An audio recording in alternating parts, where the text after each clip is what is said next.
Assalamualaikum warahmatullahi wabarakatuh.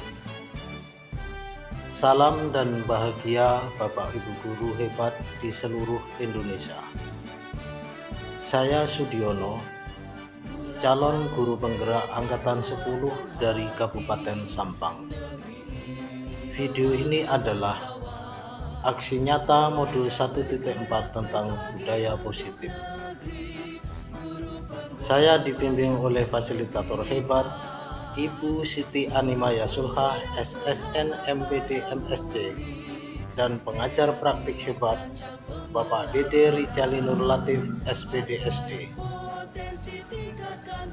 Berikut adalah rancangan tindakan aksi nyata. Aksi nyata ini berjudul pengenalan konsep inti dan penerapan budaya positif di SDN Samaran 1. Latar belakang. Budaya positif sangatlah membantu mewujudkan tujuan pendidikan nasional Indonesia. Konsep-konsep yang ada dalam budaya positif sangat berpihak pada murid dan memberikan win-win solution terhadap permasalahan yang terjadi melalui segitiga restitusi. Namun belum semua warga sekolah, terutama guru, memahami tentang budaya positif. Oleh karena itu, perlu diadakan diseminasi tentang budaya positif di satuan pendidikan ini. Tujuan dari aksi nyata ini adalah meningkatkan pemahaman warga sekolah akan pentingnya budaya positif, meningkatkan motivasi intrinsik murid melalui pembentukan keyakinan kelas, meningkatkan pelayanan pendidikan yang ramah dan berpihak pada murid, dan membudayakan penerapan segitiga restitusi di satuan pendidikan untuk menangani permasalahan yang terjadi pada murid. Adapun tolok ukur dari aksi nyata ini adalah terlaksananya diseminasi budaya positif di satuan pendidikan, terlaksananya keyakinan kelas di satuan pendidikan, terwujudnya kolaborasi seluruh warga sekolah untuk mewujudkan budaya positif di sekolah, terlaksananya penerapan segitiga restitusi dalam menyelesaikan permasalahan murid di sekolah. Berikut adalah lini masa kegiatan dari aksi nyata ini. Dukungan yang dibutuhkan dalam pembuatan aksi nyata ini adalah: pertama, akses ke seluruh warga sekolah, siswa, guru, kepala sekolah, dan tenaga kependidikan. Yang kedua adalah akses pada sarana dan prasarana sekolah.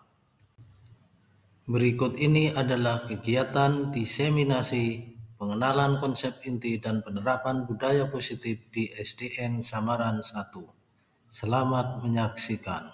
Wassalatu wassalamu ala asyrafil anbiya'i wal mursalin wa ala alihi washabihi ajma'in. Rabbi shrah li sadri wa yassir li amri wahlul 'uqdatam min lisani yafqahu qawli.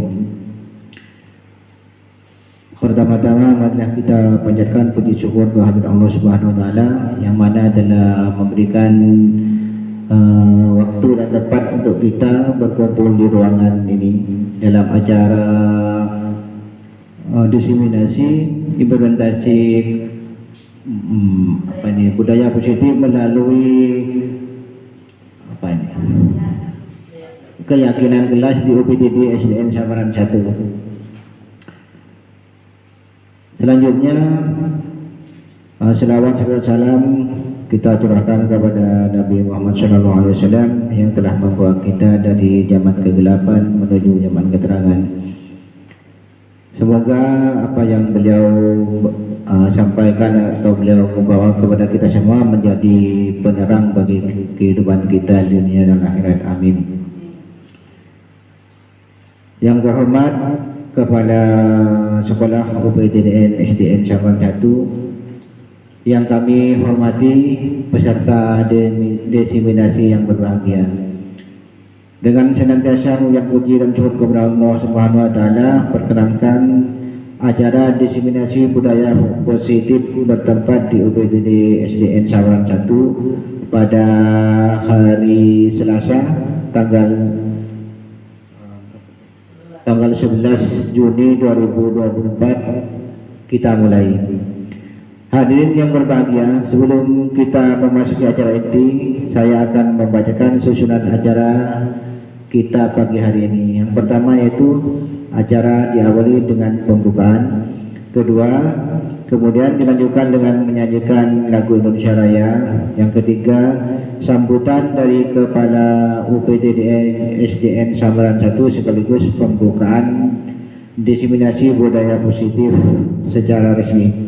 Yang keempat acara inti yakni diseminasi budaya positif, dan yang kelima yaitu menutup.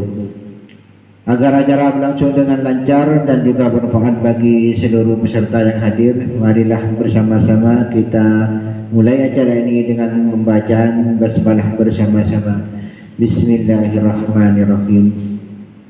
Acara selanjutnya yaitu menyanyikan lagu Indonesia Raya.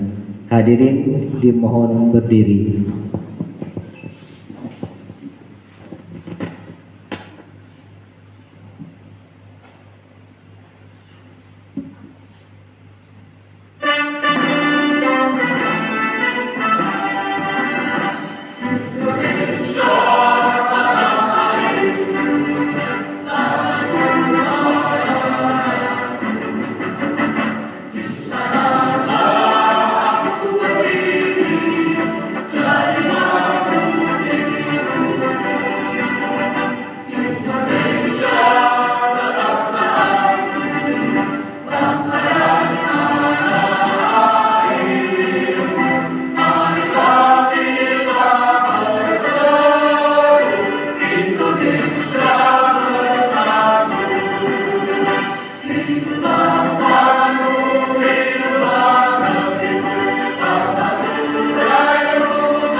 Hadirin dipersilakan duduk kembali.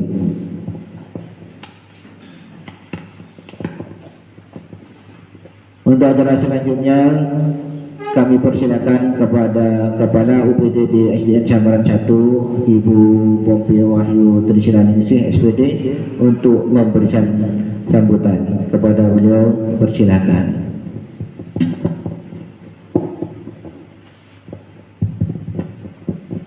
Bismillahirrahmanirrahim. Assalamualaikum warahmatullahi wabarakatuh. Yang saya hormati Bapak Ibu Dewan Guru UPTD SDN saya Samaran 1, calon guru penggerak Angkatan 10 Kabupaten Sampang dan seluruh anggota yang hadir. Puji syukur kami panjatkan, yang mana sampai hari ini kita masih dalam keadaan sehat walafiat, yang selalu dalam lindungannya. Atas kesempatan berkumpul pada pagi ini dalam acaranya diseminasi aksi nyata budaya positif calon guru penggerak Angkatan 10 Kabupaten Sampang di UPTD SDN Samaran 1. Acara ini menjadi momen berharga untuk menyaksikan upaya nyata calon guru penggerak dalam mengimplementasikan budaya positif di lingkungan pendidikan kita. Mari kita jadikan forum ini sebagai wadah untuk bertukar gagasan dan pengalaman demi peningkatan kualitas pendidikan. Saya ingin menyampaikan apresiasi setinggi-tinggi kepada semua pihak yang telah berkontribusi dalam terselenggaranya acara ini. Semoga hasil diseminisasi ini aksi nyata budaya positif dan tidak hanya bermanfaat bagi pendidikan di Kabupaten Sampang, tetapi juga dapat menjadi inspirasi bagi lembaga pendidikan di seluruh Indonesia. Terakhir, marilah kita bersama-sama menjaga semangat dan komitmen untuk terus berupaya meningkatkan kualitas pendidikan, karena pendidikan adalah investasi terbaik kita untuk di masa depan yang lebih baik. Wassalamualaikum warahmatullahi wabarakatuh. Acara resmi kegiatan feminisasi budaya positif hari ini, marilah saya buka dengan pembacaan basmalah bersama-sama.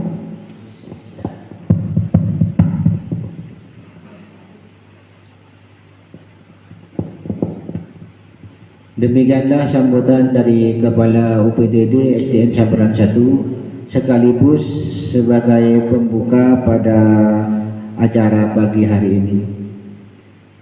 Sembari mempersiapkan diseminasi, marilah kita istirahat sejenak. Hadirin yang berbahagia, kami persilakan sambil istirahat dipersilakan menikmati hidangan yang ada.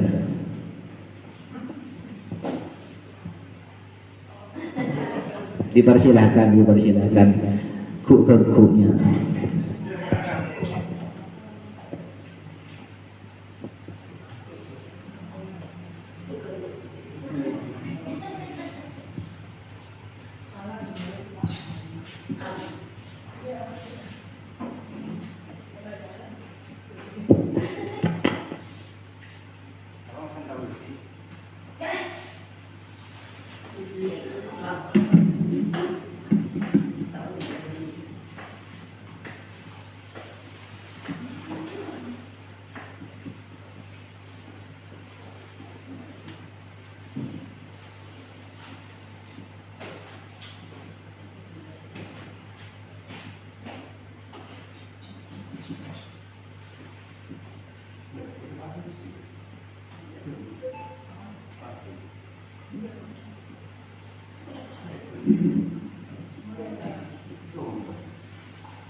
Hadirin sekalian, inilah acara inti, yaitu diseminasi budaya positif yang akan disampaikan sepenuhnya oleh narasumber, yaitu Bapak Sudiono SPDSD. Kepada beliau kami persilakan.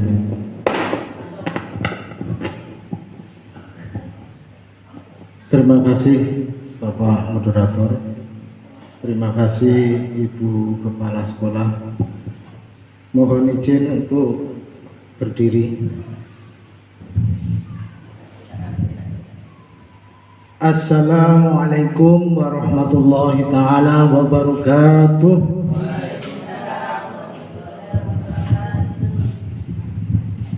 Kayaknya kurang semangat ya.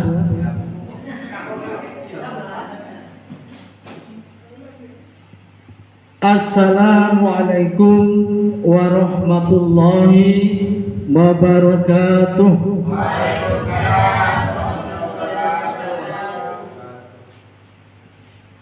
Di rumah saya ada kolam, sayang sekali tidak ada ikannya.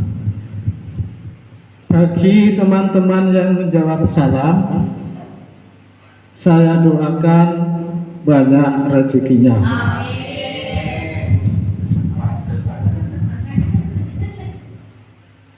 Bapak Ibu sekalian, kami di sini akan menyampaikan diseminasi budaya positif. Materi ini saya terima selama saya mengikuti pendidikan guru penggerak. Bapak Ibu sekalian,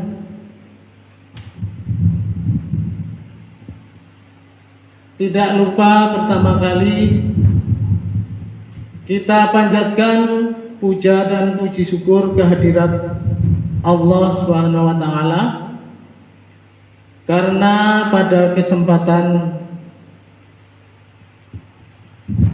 pagi ini kita bisa berkumpul bersama-sama untuk mengikuti kegiatan ini. Selawat dan salam semoga tercurahkan kepada junjungan kita Nabi Agung Muhammad Sallallahu Alaihi Wasallam, yang dengan bimbingan beliau kita sebagai umatnya bisa menikmati alam yang terang benderang.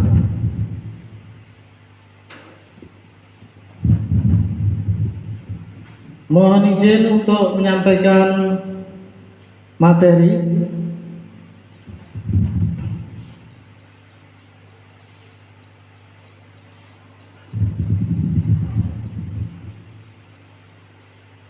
Ada 6 materi yang akan kita bagikan atau akan kita ulas dalam kesempatan kali ini. Yang pertama adalah disiplin positif. Kemudian yang kedua, motivasi perilaku manusia. Kemudian yang ketiga adalah keyakinan kelas atau keyakinan sekolah.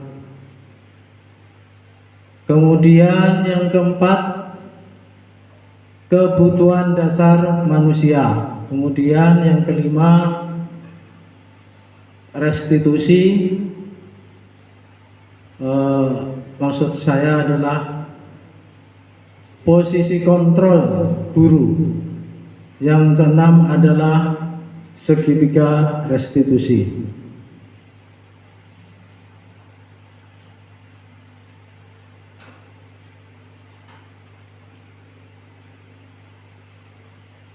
Kalau kita mendengar disiplin, kira-kira apa yang terlintas di pikiran Bapak Ibu sekalian?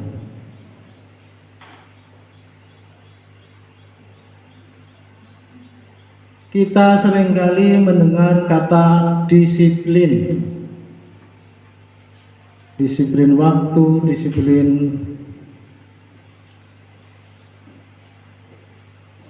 seringkali kita ucapkan kata disiplin.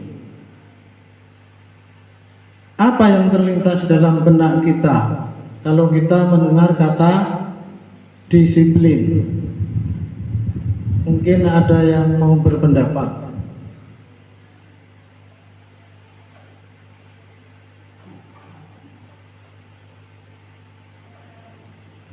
Bapak Sofyan mungkin mau berpendapat, silakan.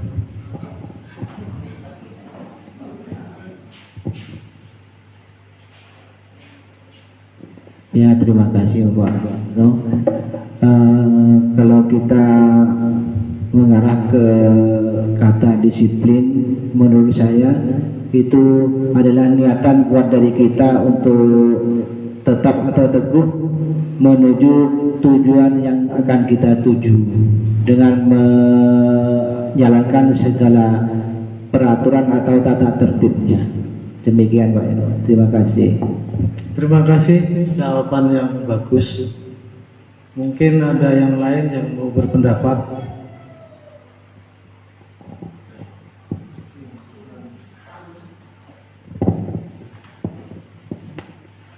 Pak Agus, silakan. Menurut saya disiplin itu yaitu seseorang yang mentaati segala aturan, baik itu yang bersifat diperintah atau non diperintah. Itu aja. Terima kasih. Silakan. Menurut saya, disiplin adalah sikap atau perasaan taat dan patuh terhadap nilai-nilai yang dipercaya. Terima kasih, jawaban yang bagus. Saya akan memulai dengan sebuah cerita. Yang cerita ini dialami oleh seorang ahli dari Amerika. Beliau mengadakan penelitian. Pada saat itu beliau mengumpulkan anak-anak sekolah untuk masuk ke kelas. Kemudian setiap anak diberikan satu permen, tetapi tidak boleh langsung dimakan. Harus menunggu waktu selama 15 menit. Setelah 15 menit boleh dimakan. Nanti yang hasil akan diberi 2 permen.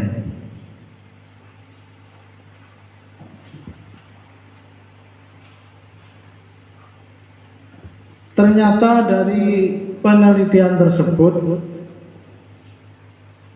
hanya sepertiga yang berhasil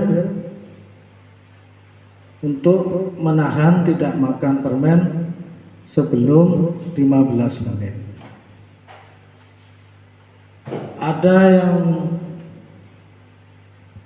sudah mendekati akhir waktu, ternyata gagal dan makan permen. Kemudian ahli tersebut setelah 30 tahun meneliti lagi anak-anak tersebut yang tentunya sekarang sudah menjadi orang yang dewasa. Ternyata setelah diteliti, dari sepertiga anak-anak yang berhasil menahan diri untuk tidak makan permen sebelum waktu yang ditentukan, kebanyakan menjadi orang yang sukses, orang yang berhasil dalam hidupnya. Kemudian yang gagal, kebanyakan mereka hidupnya kurang sukses. Dari penelitian tersebut, maka peneliti tersebut mengambil kesimpulan, ternyata menahan diri dari apa yang telah ditentukan bisa berdampak positif dalam kesuksesan seseorang. Bapak Ibu sekalian, sebelum saya lanjutkan untuk materi selanjutnya, saya akan flashback sedikit tentang tujuan dari pendidikan Indonesia.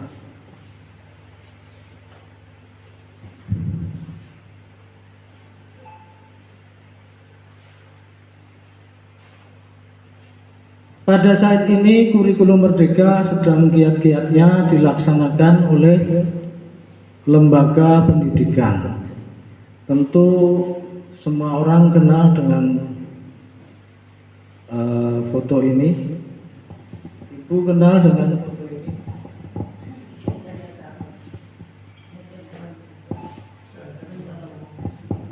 Ki Hajar Dewantara, ya betul sekali. Kalau kita mengingat atau mengenal Ki Hajar Dewantara, kita mengingat tentang trilogi pendidikan. Trilogi pendidikan yang sudah kita kenal sejak dulu kita belajar, yaitu yang pertama adalah ing ngarsa sung tulodo, ing madya mangun karsa, tutwuri handayani. Jadi artinya ing ngarsa sung tulodo itu di depan kita sebagai pendidik memberikan teladan. Kemudian ing madya mangun karso, di tengah kita membangun motivasi. Kemudian tutwuri handayani, di belakang memberikan dorongan.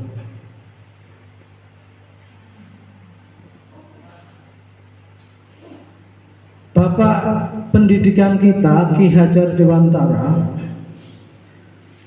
memberikan pengertian tentang pendidikan, yaitu menuntun segala kekuatan kodrat yang ada pada anak-anak agar mereka mencapai keselamatan dan kebahagiaan yang setinggi-tingginya, baik sebagai manusia maupun sebagai anggota masyarakat.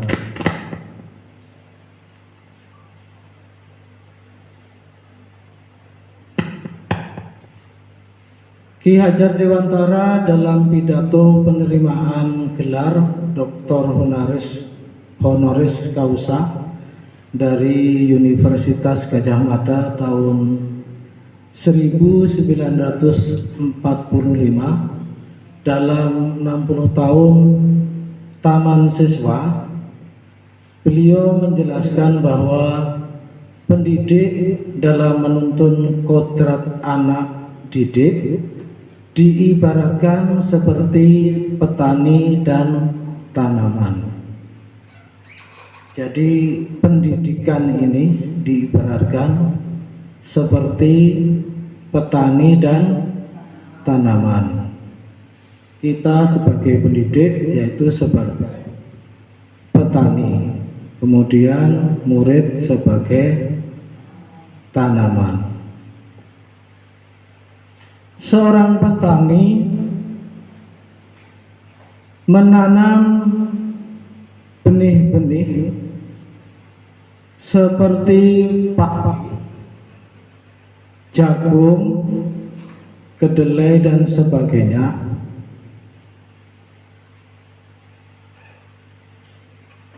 agar bisa tumbuh dengan baik.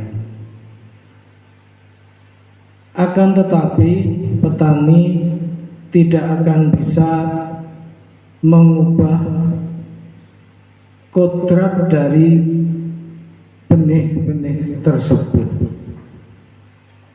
Maksudnya, bila menanam padi,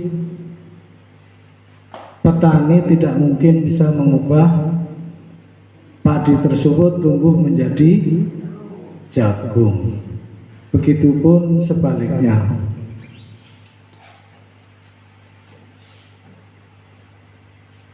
Jadi agar tumbuhan yang ditanam oleh petani tersebut bisa tumbuh dan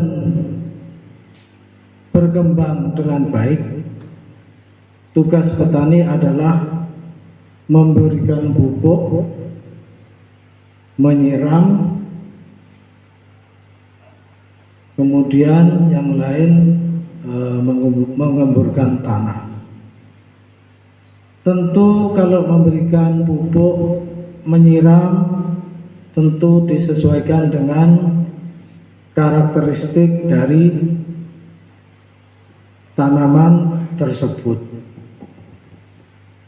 Pak Tani tidak bisa seenaknya memberikan air ke tanaman dengan misalnya dengan air gula, tentu tidak akan tumbuh menjadi baik. Jadi kita sebagai petani memberikan perawatan yang sesuai dengan karakteristik dari tanaman tersebut. Begitu juga kita sebagai guru, sebagai pendidik, tentu kita mengenal bahwa anak didik kita terlahir dengan karakteristik yang berbeda-beda, dengan keunikan masing-masing. Tugas kita sebagai pendidik yaitu memberikan pelayanan pendidikan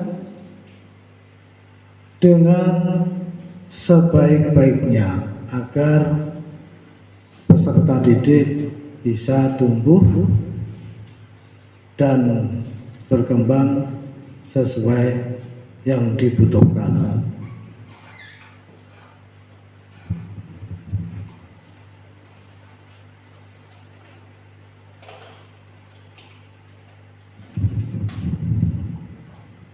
Baik Bapak Ibu, kayaknya ngantuk semua nih.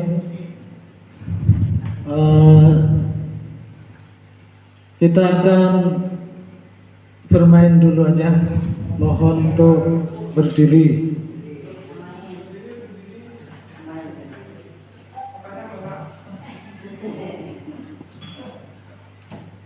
Silakan Bapak Ibu berhadap-hadapan.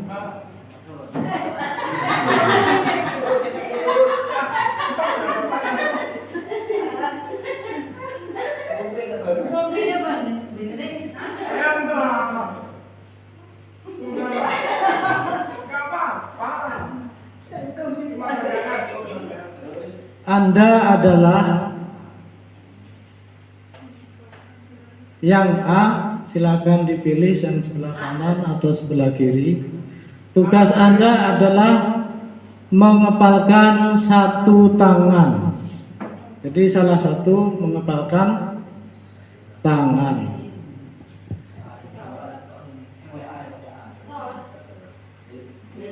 Salah satu mengepalkan tangan. Sudah?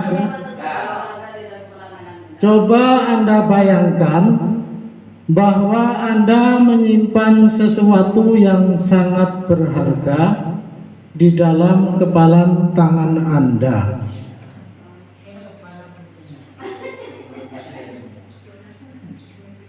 Anda perlu menjaga benda tersebut sekuat tenaga Anda, karena begitu pentingnya barang tersebut untuk kehidupan Anda. Tugas Anda B adalah mencoba dengan segala cara untuk membuka kepalan tangan Anda.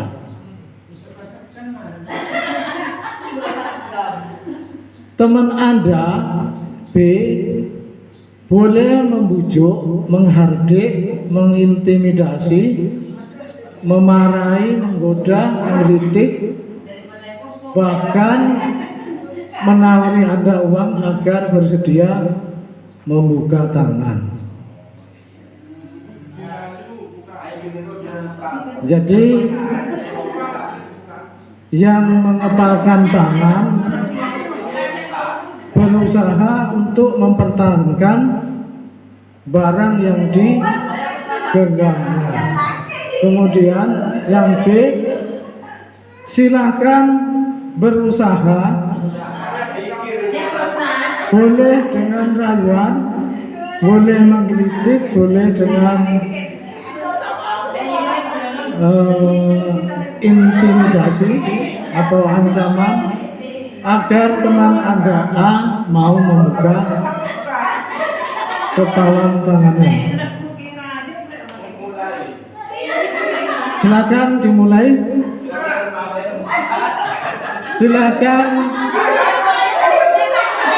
Silakan dengan cara dirayu.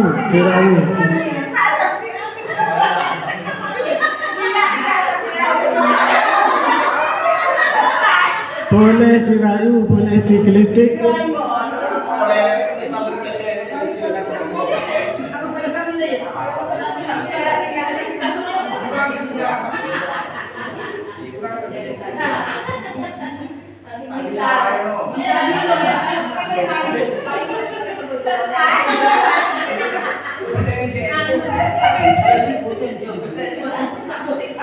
Silakan kalau mau dikasihkan terserah, tak buka boleh, buka enggak. Bagaimana Bapak Ibu? Apa yang terjadi?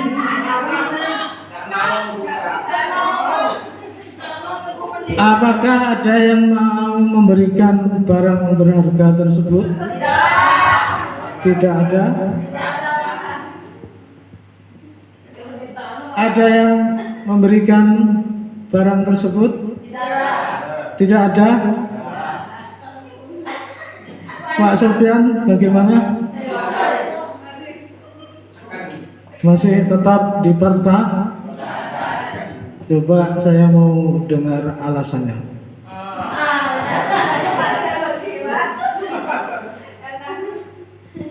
Alasannya saya tidak memberikan yang barang berharga yang sudah saya pegang karena barang tersebut atau hal tersebut adalah sangat berguna bagi saya.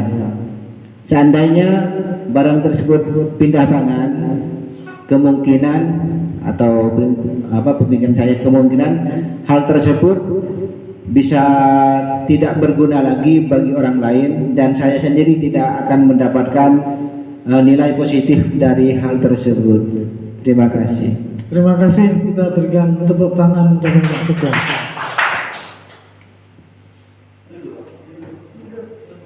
Silakan untuk duduk kembali.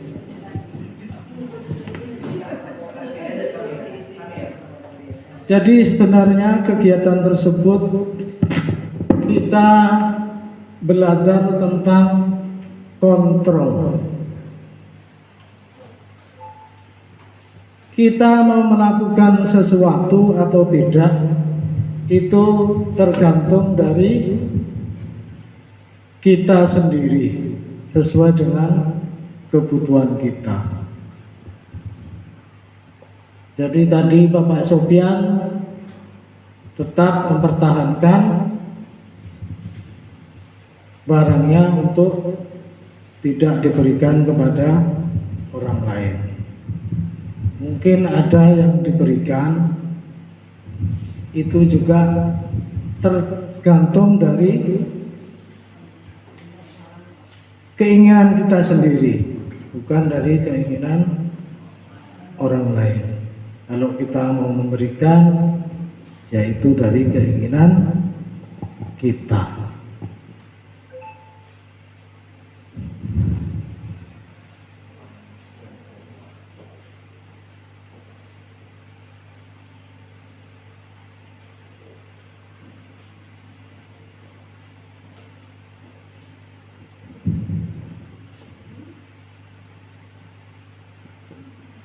Bapak Ibu sekalian, Dr. William Glasser melalui choice theory meluruskan beberapa miskonsepsi tentang makna kontrol, yaitu yang perlu diluruskan adalah guru mengontrol murid, padahal sebenarnya kita tidak bisa mengontrol murid jika murid tersebut tidak mau.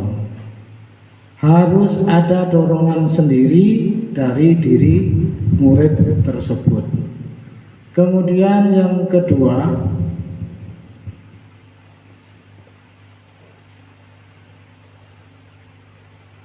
adalah penguatan positif, efektif, dan bermanfaat. Menurut teori kontrol, semisal bujukan dan nasihat, jika terlalu dalam, murid bisa ketergantungan dan tidak mandiri dalam mengontrol dirinya. Kemudian yang ketiga, kritikan dapat membuat orang merasa bersalah, dapat menguatkan karakter. Kalaupun kita harus mengeluarkan kritikan, maka kritiklah secukupnya, dan kritikan tersebut harus membangun, bukan malah membuat murid tidak percaya diri. Kemudian yang keempat, orang memiliki hak untuk memaksa. Menentukan pilihan adalah hak masing-masing menurut teori kontrol.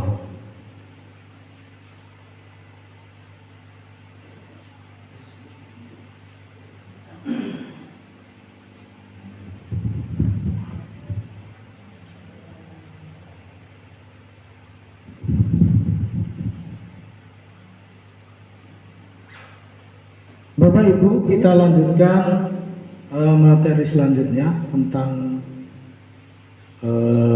disiplin positif.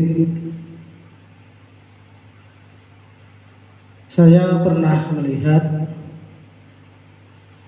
seorang anak atau murid masih dengan pakaian seragam, mereka naik sepeda berboncengan sampai 3. Jadi satu yang mengemudi, 2 anak membonceng.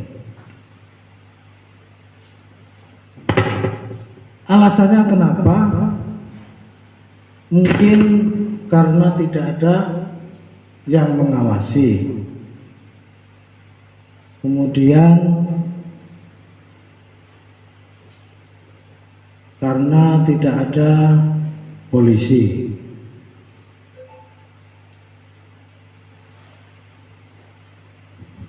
Jadi seperti itulah kenyataan. Salah satu potret yang bisa kita lihat bahwa disiplin itu bisa ditegakkan kalau ada yang mengawasi.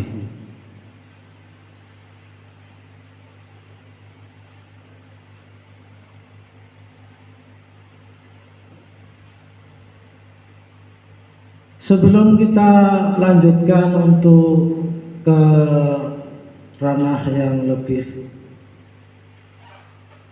lanjut lagi, di sini ada pertanyaan pemantik. Pertanyaannya adalah, apakah Anda setuju dengan pernyataan ini? Hukuman dapat mendisiplinkan anak. Kemudian yang kedua, pemberian hukuman dengan hal positif seperti membaca atau membersihkan halaman sekolah dapat meningkatkan disiplin anak. Kemudian pertanyaan yang ketiga atau pernyataan yang ketiga, memberi penghargaan dapat meningkatkan motivasi belajar. Dari pernyataan tersebut, nomor 1, hukuman dapat mendisiplinkan anak. Apakah Anda setuju dengan pernyataan ini?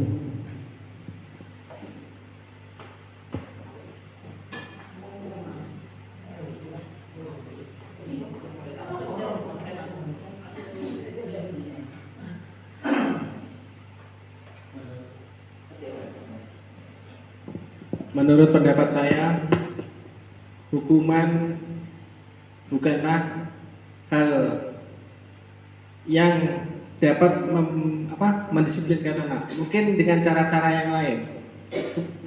Boleh kita mendisiplinkan anak dengan cara mendidik, mulai dari disiplin bangun tidur, disiplin berangkat ke sekolah, disiplin makan dan tidur tepat waktu. Dan kita tidak boleh menghukum anak itu dengan cara-cara fisik, gitu aja, menghindari hukuman fisik. Terima kasih. Terima kasih jawaban dari Mas Agus. Mungkin ada yang mau atau punya pendapat yang lain, saya persilakan.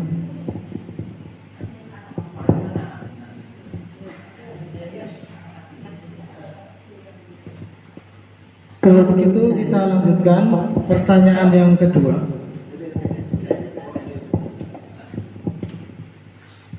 Pemberian hukuman dengan hal positif seperti membaca, membersihkan halaman sekolah dapat meningkatkan disiplin anak. Apakah Anda setuju dengan pernyataan ini?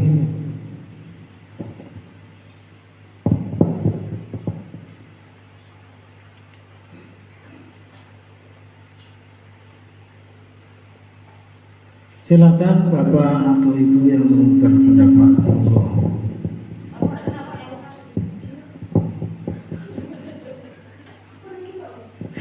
Menurut saya, pemberian hukuman dengan hal positif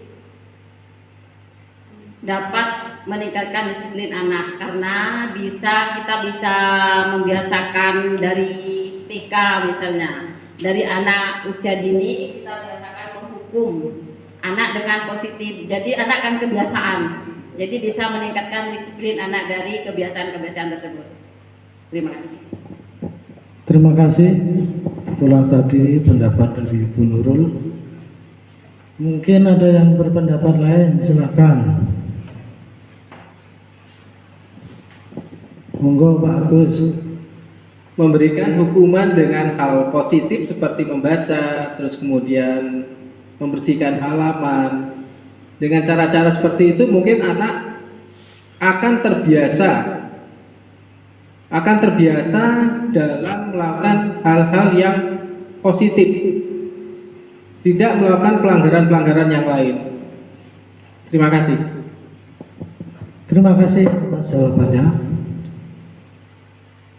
Seandainya kita memberikan hukuman, misalnya dengan kita menyuruh anak untuk membaca, misalkan kita berikan buku, kemudian kita suruh anak tersebut untuk membaca. Kira-kira anak tersebut mau membaca ini karena apa? Apakah karena takut? Apakah memang dari keinginan dari anak tersebut?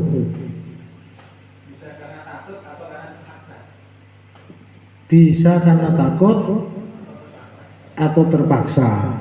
Berarti bukan dari keinginannya sendiri atau bukan dari motivasi intrinsik. Kemudian yang ketiga, memberi penghargaan dapat meningkatkan motivasi belajar anak. Apakah Anda setuju dengan pernyataan ini?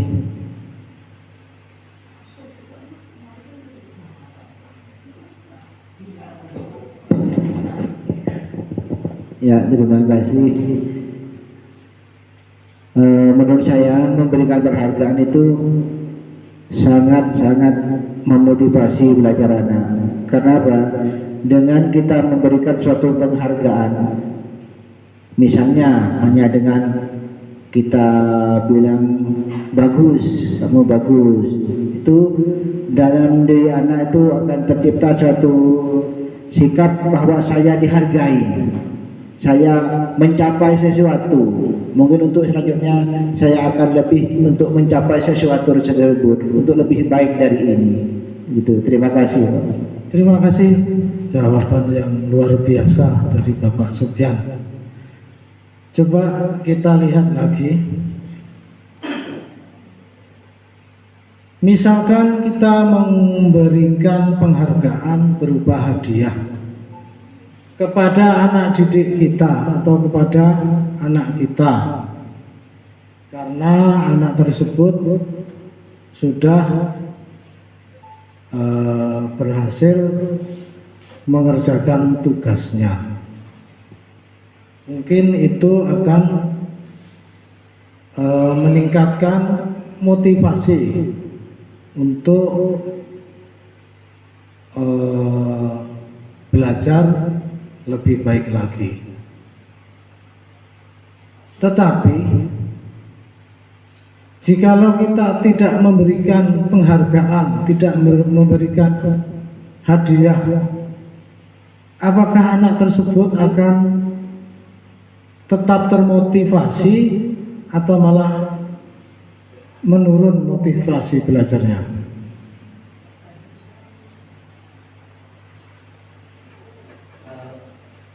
Menurut saya, Pak, apabila seseorang melakukan suatu kegiatan atau pekerjaan, pasti akan mendapatkan penghargaan dari orang lain. Itu sudah pasti. Tapi penghargaan itu belum tentu berupa barang. Bisa jadi cuma senyuman atau apa ya, mimik wajah atau raut wajah dari seorang itu memperlihatkan kepuasan atau kesenangan terhadap hasil karya seseorang, itu sudah merupakan penghargaan. Dan anak tersebut atau yang bekerja tersebut akan merasa, Pak, dari raut wajah orang yang di depan aja pasti merasa, oh ini senang atas hasil kerja saya. Itu untuk anak atau orang yang mendapatkan penghargaan. Sedangkan untuk anak-anak yang lain di sekitarnya, Pak, mungkin akan mendapatkan motivasi dari dirinya, ingin seperti mereka yang sudah mendapatkan penghargaan dari orang lain. Terima kasih. Terima kasih, jawaban yang bagus.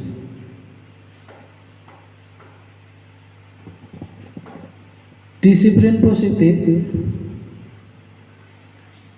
merupakan suatu cara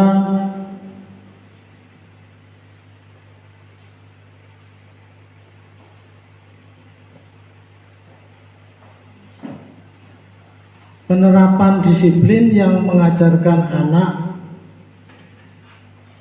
bertanggung jawab dan menumbuhkan kesadaran diri berdasarkan nilai-nilai kebajikan. Disiplin positif lebih dapat mengontrol diri ke arah diri dalam melakukan segala tindakan. Disiplin positif dapat membuat murid memahami dan menyadari berdasarkan motivasi internal, bukan akibat paksaan, bukan pujian atau hukuman. Itu salah satu atau beberapa dari dampak adanya disiplin positif.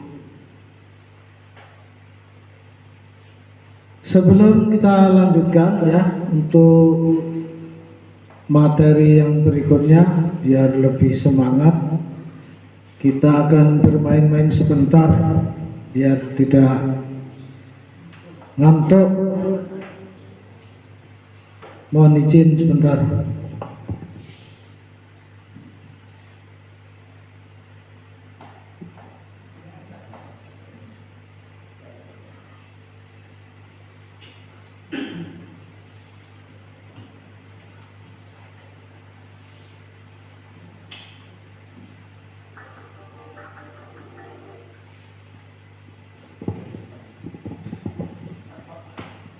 Silakan Bapak Ibu untuk berdiri.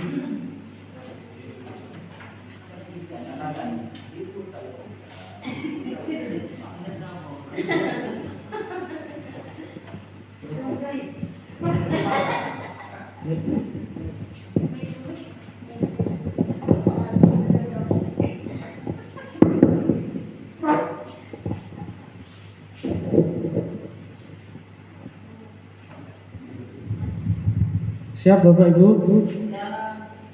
Silakan ikuti ini. Ini biasanya dilakukan oleh anak-anak TK.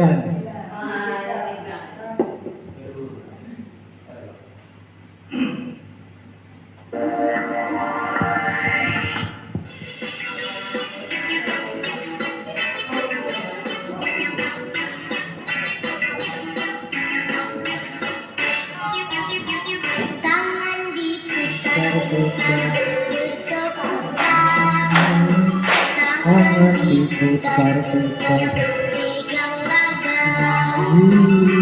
tangan diputar-putar, tangan lutut digoyang-goyang, digoyang-goyang, digoyang-goyang, diputar-putar, tangan diputar-putar, tangan diputar-putar, lutut digoyang-goyang, digoyang-goyang, digoyang-goyang, berputar di atas, berputar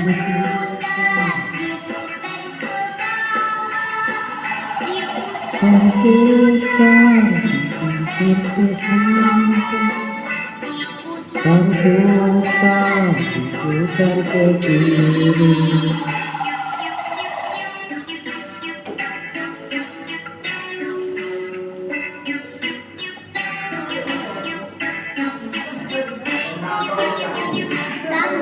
diputar-putar, tangan diputar-putar,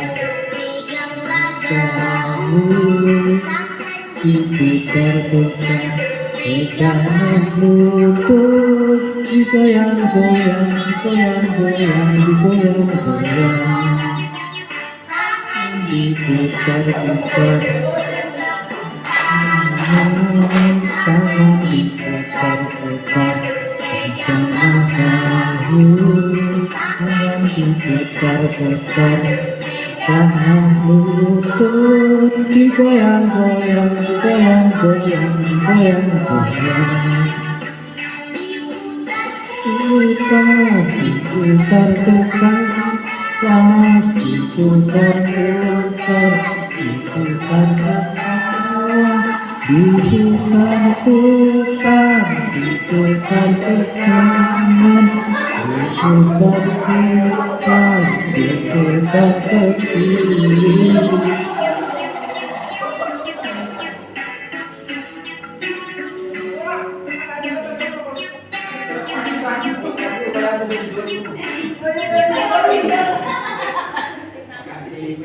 Terima kasih.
Bapak Ibu, kita lanjutkan materi selanjutnya tentang teori motivasi perilaku manusia.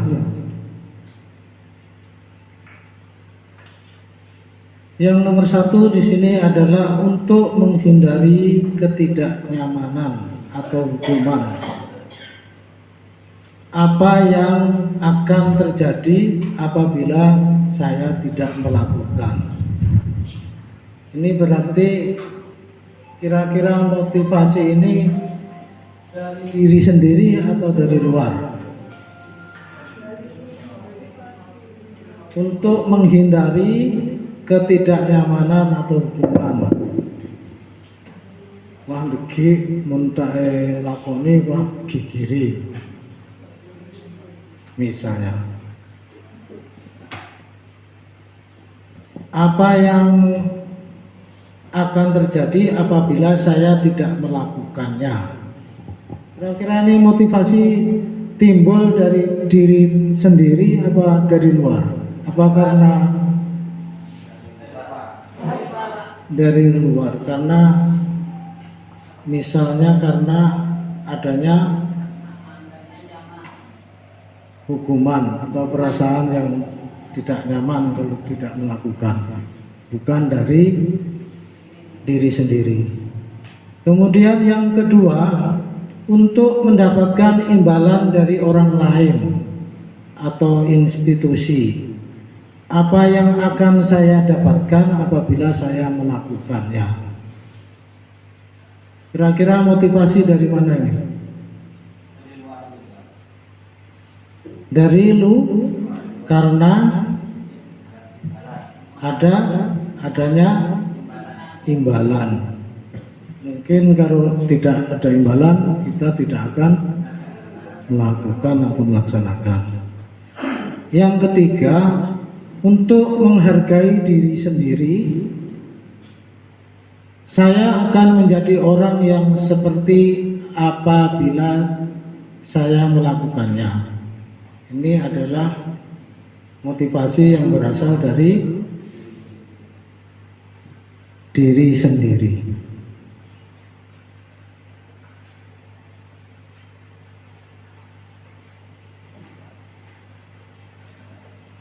Bapak Ki Hajar Dewantara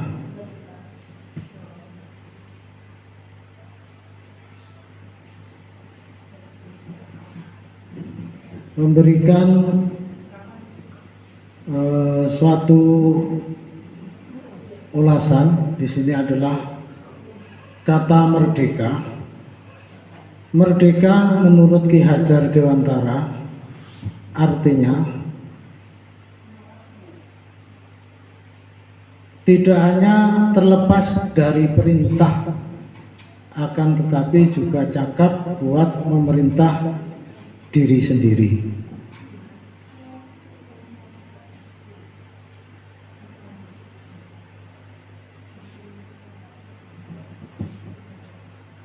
Bapak Ibu, kita akan melanjutkan materi selanjutnya, yaitu tentang restitusi. Apakah itu restitusi? Di sini disebutkan restitusi adalah proses menciptakan kondisi bagi murid untuk memperbaiki kesalahan mereka sehingga mereka bisa kembali pada kelompoknya dengan karakter yang lebih kuat. Restitusi juga merupakan proses kolaboratif yang mengajarkan murid untuk mencari solusi untuk masalah mereka dan membantu mereka berpikir tentang orang seperti apa yang mereka inginkan menjadi tujuan mulia dan bagaimana mereka harus memperlakukan orang lain. Ada 9 ciri-ciri restitusi. Yang pertama, bukan untuk menebus kesalahan, namun untuk belajar dari kesalahan. Kemudian yang kedua, untuk memperbaiki hubungan. Yang ketiga adalah restitusi adalah merupakan tawaran, bukan paksaan. Kemudian yang keempat, restitusi menuntun untuk melihat ke dalam diri. Yang kelima, restitusi mencari kebutuhan dasar yang mendasari tindakan. Yang keenam, restitusi diri adalah cara yang paling baik. Restitusi fokus pada karakter, bukan tindakan. Restitusi fokus pada solusi. Restitusi mengembalikan murid yang berbuat salah pada kelompoknya. Bapak Ibu, kita akan melanjutkan materi tentang keyakinan sekolah atau keyakinan kelas. Kenapa kita mengambil kata atau kalimat keyakinan kelas? Mengapa tidak pakai peraturan kelas saja? Apakah ada perbedaan antara peraturan kelas dengan keyakinan kelas? Monggo silakan berpendapat. Terima kasih. Menurut saya keyakinan dan peraturan itu sangatlah berbeda. Kalau kita merujuk kepada keyakinan, berarti itu berangkat dari dalam diri kita sendiri, bahwa kita mau dan harus dan pasti akan menuju apa yang sudah menjadi keyakinan kita, tanpa adanya paksaan, tanpa adanya timbal balik seperti hukuman dan hal-hal negatif lainnya. Sedangkan kalau peraturan itu menurut saya adalah sesuatu yang harus dilakukan karena adanya kesepakatan, walaupun kita tidak mau dari dalam diri kita sendiri. Dan peraturan itu ada dampaknya apabila kita tidak melaksanakan atau mentaati, akan ada imbasnya, yaitu adanya suatu hukuman yang mungkin hukuman itu bisa berakibat baik bagi kita ataupun bisa berakibat buruk. Terima kasih. Terima kasih. Tepuk tangan dulu untuk jawaban Pak Sugeng. Jawaban yang luar biasa. Jadi kenapa kita mengambil kata keyakinan, bukan mengambil peraturan? Jadi betul apa yang disampaikan oleh Bapak Sugeng, bahwa keyakinan kelas itu kita buat atau kita sepakati antara guru dengan murid. Jadi guru dan murid bersama-sama sebelum ajaran baru atau ajaran baru dimulai, biasanya kita membuat keyakinan kelas. Kita memberikan pertanyaan-pertanyaan kepada murid kita, keyakinan kelas seperti apa yang mereka inginkan. Jadi nanti dari berbagai pendapat dari anak-anak didik kita, nanti kita saring menjadi beberapa kalimat yang akhirnya disepakati untuk menjadi suatu keyakinan kelas yang harus dilaksanakan secara bersama-sama.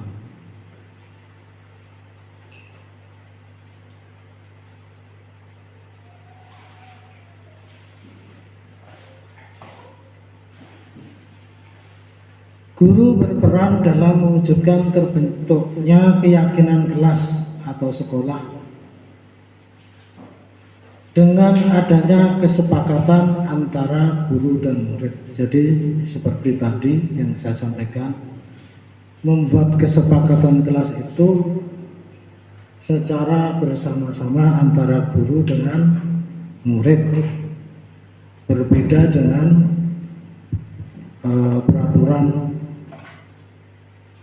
peraturan biasanya dibuat oleh orang yang mempunyai otoriter tertentu, tidak dibuat secara bersama-sama. Misalkan peraturan sekolah, tentu yang membuat bukan murid, murid tinggal menjalankan. Dan apabila tidak menjalankan, biasanya nanti akan mendapatkan sanksi berupa hukuman atau konsekuensi.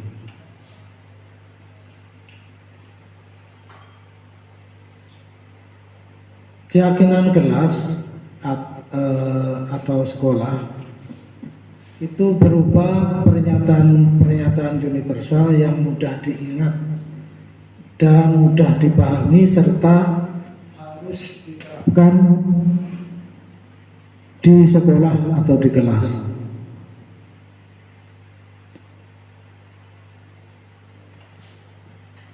Bapak Ibu, kita akan melanjutkan materi yang selanjutnya, yaitu tentang segitiga restitusi.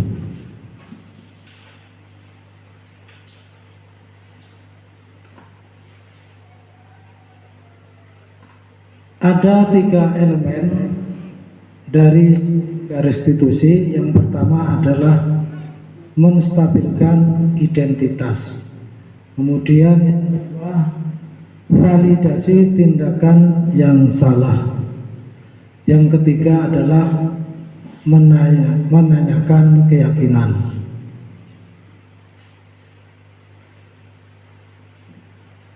Bapak Ibu mungkin paham atau barangkali sudah pernah melaksanakan praktek restitusi secara sadar ataupun tidak.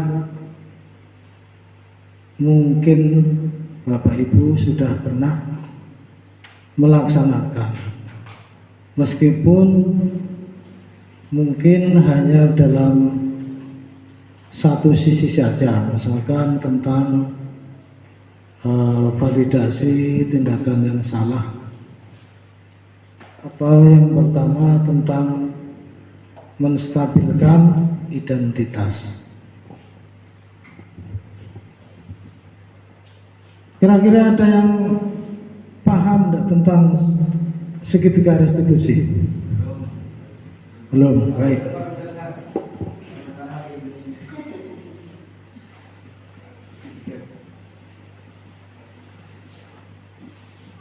Jadi segitiga restitusi itu adalah satu cara dari seorang guru untuk menyelesaikan sesuatu permasalahan yang dialami oleh murid.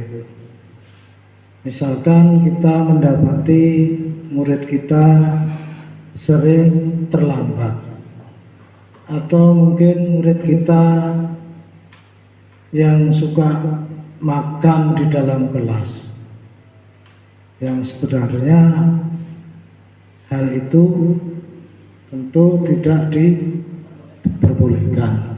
Jadi kita sebagai guru akan menyelesaikan permasalahan tersebut dengan cara yaitu menggunakan segitiga restitusi. Kalau kita lihat sisi yang pertama, di situ ada menstabilkan identitas. Ini untuk membuat anak yang merasa gagal karena berbuat salah menjadi positif terhadap dirinya.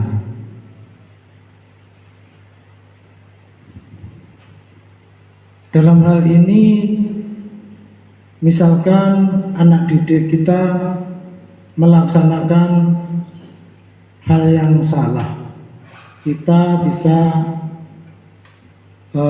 memanggil daripada murid tersebut, kemudian kita ajak untuk berbicara. Yang pertama tadi adalah menstabilkan identitas. Kita akan sebagai guru akan mengatakan berbuat salah itu hal yang manusiawi. Atau kita bisa juga mengatakan tidak ada manusia yang sempurna. Bapak atau ibu juga pernah berbuat salah. Kita pasti bisa menyelesaikan permasalahan ini. Bapak ibu tidak tertarik untuk mencari tahu siapa yang benar, siapa yang salah. Bapak ibu lebih tertarik untuk menyelesaikan masalah. Kalau kamu menyalahkan dirimu sendiri terus-menerus, apakah kamu bersikap baik pada dirimu sendiri? Jadi Bapak Ibu, kita sebagai pendidik seharusnya kita menyelesaikan masalah daripada anak didik kita itu dengan cara yang baik, dengan cara yang tidak menyakiti anak. Jika anak didik kita berbuat salah, maka kita dalam melakukan restitusi di situ ada yang namanya validasi kebutuhan. Ini akan membantu siswa di basic need atau kebutuhan yang ingin dipenuhi ketika melakukan kesalahan itu. Pada dasarnya setiap tindakan manusia tujuannya adalah untuk memenuhi basic need. Apa itu power, freedom, love, atau fun, dan survival. Jadi misalkan kita mendapati anak didik kita yang mengambil barang temannya, misalkan makanan atau pensil dan sebagainya, di situ sebenarnya anak tersebut sedang melakukan untuk memenuhi kebutuhannya, seperti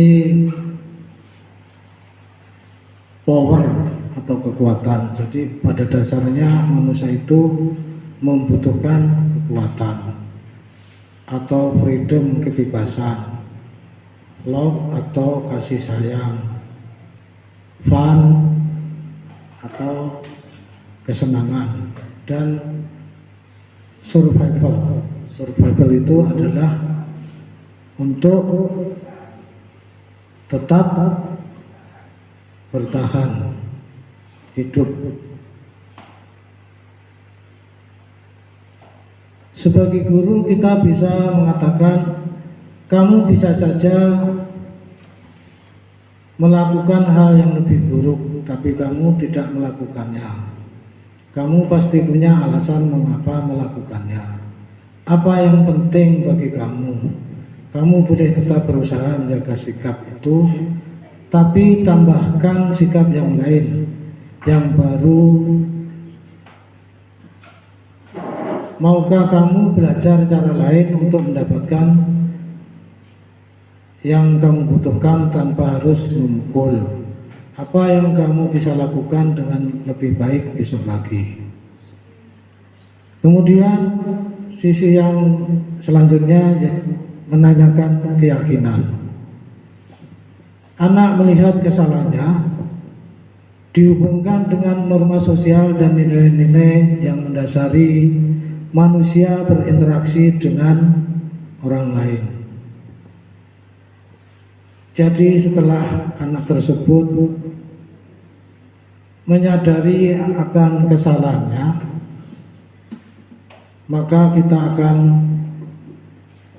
menanyakan keyakinan supaya anak tersebut sadar akan apa yang telah dilakukan.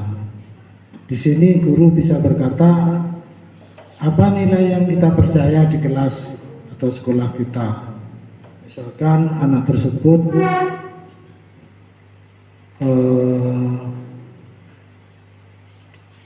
makan di kelas, padahal di kelas tersebut keyakinan kelasnya tidak makan di luar kelas. Kalau di dalam kelas kan berarti tidak boleh. Atau kelas yang ideal itu seperti apa? Kalau kita sebagai murid tidak melaksanakan keyakinan kelas, apakah kelas itu sudah ideal atau belum?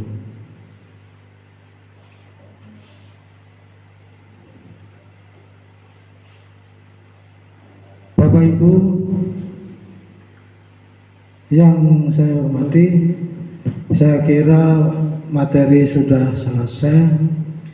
Terima kasih atas kehadiran Bapak Ibu. Terima kasih sekali lagi. Mohon maaf atas segala kekurangan. Saya akhiri, wabillahi taufik wal hidayah. Wassalamualaikum warahmatullahi wabarakatuh.